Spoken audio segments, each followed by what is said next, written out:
చెప్పు స్టార్ట్. జై నాయి బ్రాహ్మణ. మాకు గత ప్రభుత్వంలో కానీ ఈ ప్రభుత్వంలో కానీ మాకు కుల దోషణ అనే జీవోని మాకు ఇష్యూ చేశారు.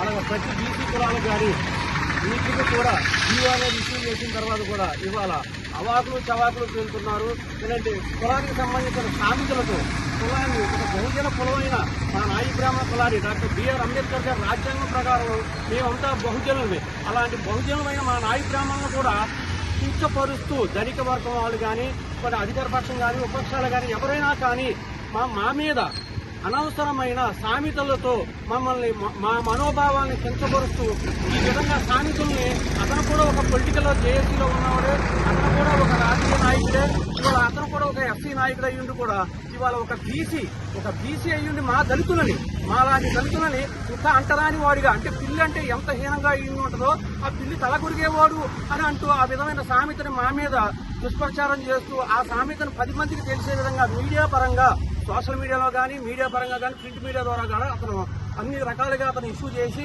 ఇవాళ మాకు అతను కారులో కూర్చుని మేము నాయకులుగా మేమందరూ ఇదేంటయ్యా తప్పు కదా ఈ జీవో ఇష్యూ అయిందంటే మాకు ఈ జీవో తెలియదు, మా జీవో తప్ప మా ఎస్సీ ఎస్టీ జీవో తప్ప ఈ జీవోలు మాకు తెలియవు అంటూ మమ్మల్ని ఈ విధంగా మేము చెప్తాంలే అంటూ కారులో కూర్చుని అతను క్షమాపణ అనేది ఒక వీడియో తీసి ఆ వీడియో కొంతమంది నాయకులకి పంపించాడు. అది ఎంతవరకు సమంజసం? అదే ఏమయ్యా మరి మిమ్మల్ని అంటే ఏంటంటే మమ్మల్ని మాలలు అని అంటే మేము ఎస్సీ ఎస్టీ కేసు పెడతాము అన్న వ్యక్తి ఇవాళ నాయి బ్రాహ్మణుని ఇవాళ మంగళూరు పులి తరగలుగుతున్నాడు అంటే మాకెంత బాధ కలుగుతుంది? అంటే మా మనోవేద ఎంత? మేము ఇవాళ ఎస్సీలు కానీ బీసీలు కానీ ఓసీలు కానీ ఎవరినైనా సరే అన్నాదమ్ములుగా బావబామ్మర్తులు తీసుకునే వంశం మాది. ఇవాళ పుట్టినప్పుడు కానీ చనిపోయినప్పుడు కానీ ఒక నాయి బ్రాహ్మణులు లేనిదే వాళ్ళకి ఎవ్వరికీ చరిత్ర లేదు.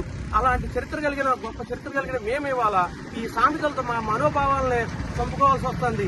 ఇది ఏంటయ్యా అని మేము అందరం నమస్కరించి ప్రార్థిస్తున్నాం. అయ్యా ప్రభుత్వాలు కూడా మా యొక్క ఫెడరేషన్ చైర్మన్ గారు కూడా మా కార్పొరేషన్ చైర్మన్ గారు కూడా అయ్యా దయచేసి ప్రతి నియోజకవర్గంలో ప్రతి మండలంలో కూడా మన యొక్క జీవో 50 అనే జీవోని ప్రతి చోటకి ఇష్యూ చేసి ప్రతి చోట పబ్లిక్ చేసి అయ్యా డైరెక్టర్లు కూడా జిల్లా డైరెక్టర్లు కానీ మొత్తం అందరూ కూడా ఈ జీవో 50 అనే జీవో ఏంటి అనేది వివరణాత్మకంగా ప్రతి చోట మీటింగ్లు పెట్టి తెలియజేయండి.